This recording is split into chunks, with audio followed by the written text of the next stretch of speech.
মাঝে মধ্যে মুসবিলাইয়ের সুরতে বের হয়ে আমার নবীর শান থেকে মানুষকে দূরে সরে নেওয়ার জন্য ইহুদিদের ঠাকা খেয়ে খেয়ে কখনো এই রকমের কথা বলে, কখনো মিলাদের বিরুদ্ধে বলে, কখনো দুরুদের বিরুদ্ধে বলে, কখনো নবীর রওজার বিরুদ্ধে বলে, কখনো আমার নবীকে আমাদের মতো মানুষ বলে বলে মানুষকে সরল মানা মুসলমানদেরকে নবীর শান ফি রাউদাতিল জান্নাত। সুবহানাল্লাহ। সুবহানাল্লাহ। সেই মৌলবী বলল যে কোরআনের মধ্যে রওজা পায় নাই, তা আমরা দিকে পাইলাম। তার মানে সে এক নম্বর বাটপার, ঠিক কিনা বলেন?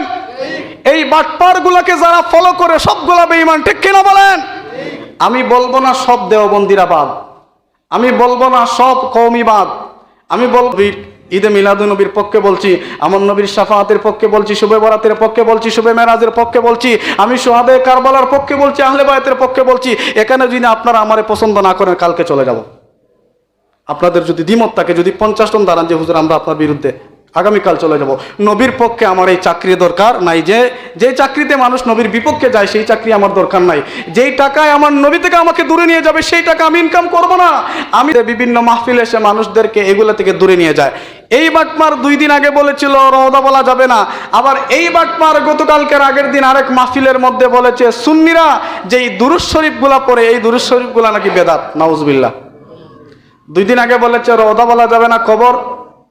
2 দিন পরে বলতেছে সুন্নিরা, আহলে সুন্নাত ওয়াল জামাতের পীর মুরিদওয়ালারা যে দুরূদ শরীফ গুলা পড়ে ওগুলা নাকি বেদাত, ওগুলা নাকি পীরেরা বানাইছে, বাপদাদারা বানাইছে। 2-3 দিন আগে আমাদের দেশে দেওবন্দি এক মৌলবী সে বলেছে সে নাকি কোরআন হাদিসের মধ্যে নবীর রওদা শব্দ সে কোরআন হাদিসের মধ্যে খুঁজে পায় নাই। নাউজুবিল্লাহ বলবেন না? দেওবন্দের এক মৌলবী, বর্তমান সময়ে তারা সবাই আইডল মনে করে, মুফতি বলে সবাই।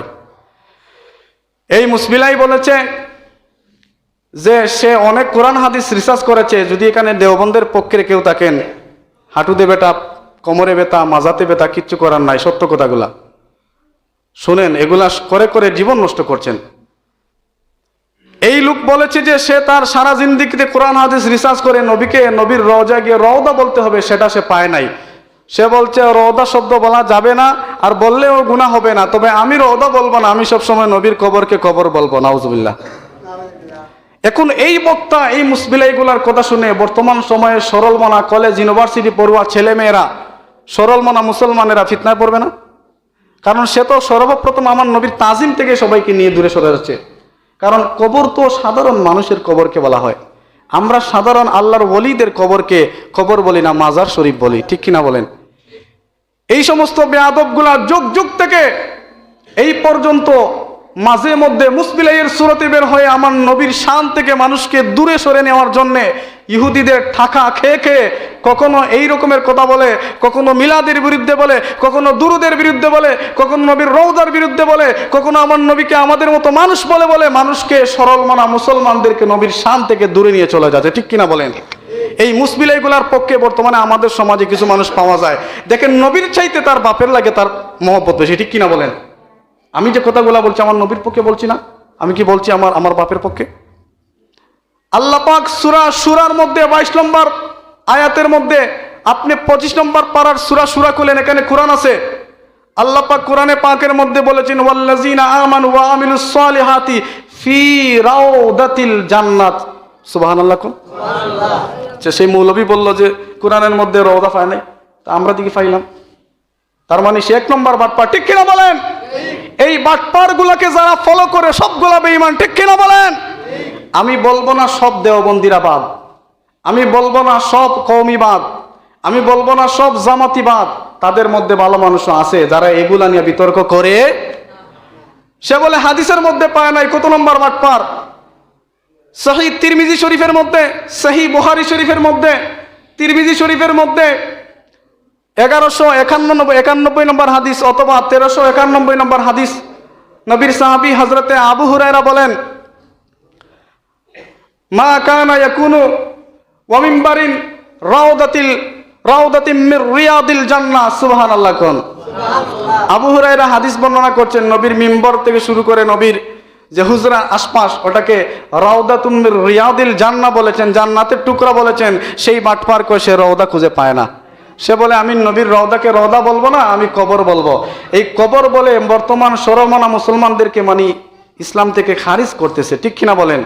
এখন বলবেন হুজুর তার তো দাড়ি আছে, টুপি আছে, পাঞ্জাবি আছে, নামাজ পড়ে তসবিহ টিপা মসজিদে আইসা অবস্থা খারাপ করে দিল। আরে এ তো বাটপার। আমার নবীর পিছনে যুলখওয়াইসরা আমার নবীর পিছনে নামাজ পড়েছে, পিছন থেকে বের হয়ে নামাজের শেষে যাইতো, পিছন থেকে বের হয়ে আমার নবীর বিরোধিতা করেছে, ঠিক কিনা বলেন? তাহলে তার আওলাদ কি আজকে পৃথিবীর জমিনে থাকবে না? অবশ্যই থাকবে, কারণ এদের উদ্দেশ্য খারাপ, এদের দিল ভালো নয়, এরা অহংকারী, এরা নিজেকে অনেক বড় মনে করে, আসলে সে বিলাই চাইতে পারে, ঠিক কিনা বলেন? আমি আমার এলাকায় অনেক মানুষ চিনি, দেওবন্দের অনেক আলিম উলামা আছেন, এগুলা নিয়ে বিতর্ক করে না। আমি অনেককে প্রশ্ন করলাম মিলাদ সম্পর্কে আপনার ধারণা কি? বলে ভাই মিলাদ নিয়ে আমার বিতর্ক না, এটা সওয়াবের কাজ। আমি বললাম নবীকে আপনি কি মনে করেন? বলে নবীকে আমি নূর মনে করি, সুরতে মানুষ। বললাম গুড, আপনার আকীদা ভালো আছে। নবীকে সালাম দিলে আপনি কি মনে করেন? বলে এটা সালাম তো ভালো জিনিস, এটা তো গালি দিচ্ছি না। কিন্তু বর্তমান সময়ে নব্য দেওবন্দি কিছু বাটপার মুসবিলাই তেলবাজ বের হয়েছে, যারা ইন্টারনেটের মধ্যে বিভিন্ন মাহফিলে এসে মানুষদেরকে এগুলো থেকে দূরে নিয়ে যায়। এই বাটমার 2 দিন আগে বলেছিল রওদা বলা যাবে না, আবার এই বাটমার গতকালকের আগের দিন আরেক মাহফিলের মধ্যে বলেছে সুন্নিরা যেই দুরূদ শরীফগুলা পড়ে এই দুরূদ শরীফগুলা নাকি বেদাত, নাউজুবিল্লাহ। 2 দিন আগে বলেছে রওদা বলা যাবে না, কবর। 2 দিন পরে বলতেছে সুন্নিরা আহলে সুন্নাত ওয়াল জামাতের পীর মুরিদওয়ালারা যে দুরূদ শরীফগুলা পড়ে ওগুলা নাকি বেদাত, ওগুলা নাকি পীরেরা বানাইছে, বাপদাদারা বানাইছে। এটা বলে শেষ করে না, এই সুরে লাস্ট পর্যায়ে বলেছে আমাদের বাপদাদারা নাকি ভুল করেছে, নাউজুবিল্লাহ। ভিডিও আমার কাছে আছে, আমি আমার আইডিতে পোস্ট করেছি, অনেকে দেখেছেন মনে হয়। বলেছে আপনার আমার বাপদাদারা নাকি ভুল করেছে, বেদাত দুরূদ শরীফ নাকি পড়েছে। আমি বলবো ওরে বাটপার, তোর মৌলবী ফাদাইলে দুরুদ লিখেছে, ফাদাইলে আমল লিখেছে, ওইটা খুঁজে দেখোস না? ওইখানের মধ্যে তো অনেক দুরূদ শরীফ আছে যেগুলা আমরা যদি রেফারেন্স দিই বেদাতে আর বেদাতে ভরপুর, কিন্তু বেদাত বলবো না, ওই বেদাতের মধ্যে আমার নবীর শান আছে, এই জন্য আমরা বেয়াদবি করব না। যখন বেদাতের সংজ্ঞা চলে আসলো, ওই বাটপারেরা তাদের ফাদাইলে আমল থেকে ফাদাইলে দুরুদ বাদ দিয়ে দিছিল। কত বড় বাটপার চিন্তা করেন। এখানেই শেষ নয়, এই দুরূদ শরীফের বেদাত দলিল তুমি খুঁজো মিয়া। আমি আপনাদের এলাকায় এক হুজুর প্রায় সময় দাওয়াতে গেলে দুরুদে ইব্রাহিম এটা পড়েন বেশি। আমি 2, 3, 4, 5 মাস পর বললাম হুজুর আমার সাথে থাকলে আপনি এই দুরুদ পড়বেন না, আপনি বিসমিল্লাহ আলহামদুলিল্লাহ ওয়াসসালাতু ওয়াসসালামু আলাইহি এগুলা পড়বা, সাল্লাল্লাহু আলাইহি সাইয়্যিদিনা পড়বা, এটা পড়বা না, এটা নামাজের দুরুদ। কই হুজুর এটা তো পড়লে সওয়াব আছে। আমি বললাম ওটা পড়লে সওয়াব নাই, আমি নিষেধ করছি। এখন আমার সাথে দাওয়াতে এলে এই দুরুদ আর পড়ে না, আমি নাম বলার দরকার নাই, শুনিয়া নিয়েন। আগে যদি শুনে থাকেন আল্লাহুম্মা সাল্লি আলা মুহাম্মাদিন ওয়া আলা আলি মুহাম্মাদ কামা সাল্লাইতা, এটা নামাজের দুরূদ মিয়া, এটা পড়ে। এরা অনেক মাহফিলের মধ্যে দেখবেন, মাহফিলের মাইকের আওয়াজ আসলে দেখবেন তারা অন্য দুরূদ পড়ে না, আল্লাহুম্মা সাল্লি আলা আল্লামা বারিক আলা পড়ে, এগুলা ছাড়া অন্য দুরূদ তারা বেদাত মনে করে।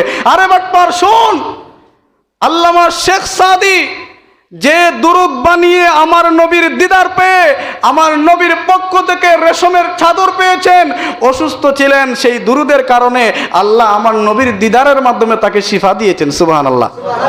বালাগাল ওলা বিকামালি কাশাফাদ্দু জাবি জামালি, তুমি পড়ো নাই সুর?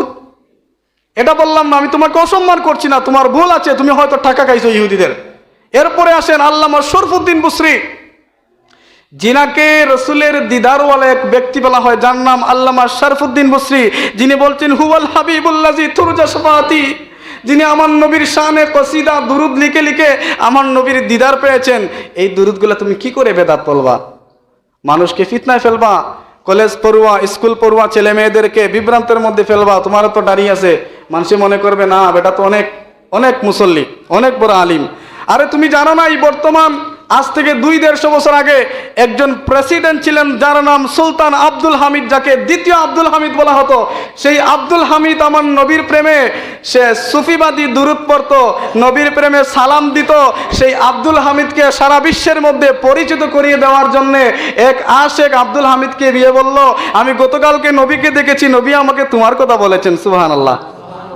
এই বাটপাররা নবী দেখছে কখনো? নবী দেখে নাই, কারণ এদের ভিতরে বিদ্বেষ, এদের কোমরে ব্যথা, হাঁটুতে ব্যথা, এদের মাথায় ব্যথা, এদের দিলের মধ্যে ওয়াহাব নজদি মুত্তা দিছে, ঠিক কিনা বলেন? তাহলে দেখতো, এগুলা দেখতো। শরফুদ্দিন বুসরি নবী দেখে, জালালউদ্দিন সুয়ুতি নবী দেখে, তুমি দেখো না কেন? তুমি তো নবী বিদ্বেষী মুনাফিক, তুমি তো আবু জেহেলের গোষ্ঠীর, তুমি তো জুলখওয়াইসারের গোষ্ঠীর। তুমি তো উতবার গোষ্ঠীর, তুমি তো ওয়ালিদ বিন মুগিরার গোষ্ঠীর, তোমার ভিতরে তো আবু বকরের পরস্পরে নাই, ঠিক কিনা বলেন? আমার বাবারা, কথাগুলা জটিল বলছি, ইন্টারনেটে যাবে, ওই বাটপার দেখবে। আমাদের আহলে সুন্নাত ওয়াল জামাতের গতকালকে আমি আমার ফুলতলি মস্তকের কয়েকজনের পোস্টের মধ্যে দেখেছি, বসতে হলে বসো, আমরা বসতে রাজি। নবীর বিরুদ্ধে বলবা, তোমাকে আমরা তোমার সেই জন্ম সম্পর্কে কথা তুলে ধরবো, ঠিক কিনা বলেন? নবীর পক্ষে বলবা, আমরা তোমাকে মাথায় নিয়ে রাখবো, আল্লামা নজরুল ইসলাম কাসেমির মতো, আল্লামা জুনাইদ আহমদ বাবুনগরীর মতো, ওনাদের মতো তোমাদেরকে আমরা মাথায় তুলে রাখবো, কারণ তোমার মধ্যে নবীর শান আছে, তোমাকে আমরা মহব্বত করবো, ঠিক কিনা বলেন? তাই শরমনা মুসলমান যুবক ভাইয়েরা, যেই আমার নবীর শানের বিরুদ্ধে বলবে, নবীর রওদার বিরুদ্ধে বলবে, নবীর দুরুদের বিরুদ্ধে বলবে, নবীর সালামের বিরুদ্ধে বলবে, শিরনির বিরুদ্ধে বলবে, শবে বরাতের বিরুদ্ধে বলবে, শবে কদর, শবে মেরাজ, আশুরা, কারবালার বিরুদ্ধে বলবেন, আপনি বুঝতে বাকি রইবে না, এইটা হচ্ছে ইয়াজিদের গোষ্ঠী, ঠিক কিনা বলেন? এই ইয়াজিদের গোষ্ঠীর কথা শোনা যাবে? এদেরকে লিল্লাহ, এদের বোর্ডের মধ্যে কখনো টাকা দেওয়া দরকার নাই, কারণ এগুলো ইয়াজিদের ফয়দা হবে, ঠিক কিনা বলেন? শেষ এই কথা, এই বক্তব্য ইন্টারনেটের মধ্যে যাবে। আমি নবীর পক্ষে কথা বলছি, নবীর সালাম মিলাদ দুরুদের পক্ষে বলছি, নবীর নূর, নবীর ঈদে মিলাদ নবীর পক্ষে বলছি, আমার নবীর শাফাআতের পক্ষে বলছি, শুবে বরাতের পক্ষে বলছি, শুবে মেরাজের পক্ষে বলছি, আমি সোহাদায়ে কারবালার পক্ষে বলছি, আহলে বায়তের পক্ষে বলছি। এখানে যদি আপনারা আমারে পছন্দ না করেন, কালকে চলে যাব। আপনাদের যদি দ্বিমত থাকে, যদি 50 জন দাঁড়ান যে হুজুর আমরা আপনার বিরুদ্ধে, আগামীকাল চলে যাব। নবীর পক্ষে আমার এই চাকরি দরকার নাই, যে চাকরিতে মানুষ নবীর বিপক্ষে যায় সেই চাকরি আমার দরকার নাই। যেই টাকায় আমার নবী থেকে আমাকে দূরে নিয়ে যাবে সেই টাকা আমি ইনকাম করব না। আমি তো অল্প টাকা দিয়ে আমার নবীর পক্ষে আর আমার নবীর জীবন আদর্শ নিয়ে, আমি আমার নবীর সৈনিক হয়ে ইশকের রাসূল নিয়ে আমি পৃথিবীর জমিনে থাকবো, ঠিক কিনা বলেন? আমি সোজা বলে দিলাম, আমি কারো পক্ষে বলছি না, আমার নবীর পক্ষে বলছি। আল্লাহ পাক ওই মৌলবী, নাম বলবো না, নাম আপনারা ইউটিউবে পাবেন, নাম দিয়ে দিব, ওই মৌলবীকে যেন আল্লাহ পাক নাস্তে নাবুদ করেন। আমার নবীর বিরুদ্ধে যে যাই বলেছিল, মুখ বাঁকা হয়েছে, খমর বাঁকা হয়েছে, বিছনা থেকে উঠতে পারে নাই, পায়খানা খেয়ে মরেছে, এই রকমের অনেক অনেক অনেক অনেক দলিল আছে। এখনো সময় আছে, নবীর পক্ষে আসো, নবীর দুরূদ পড়ো, সালাম পড়ো, সংসারে শান্তি আসবে, নিজের জীবনে শান্তি আসবে, নিজের জীবনের সমস্ত রোগ আল্লাহ পাক শিফা করে দেবেন। সুবহানাল্লাহ।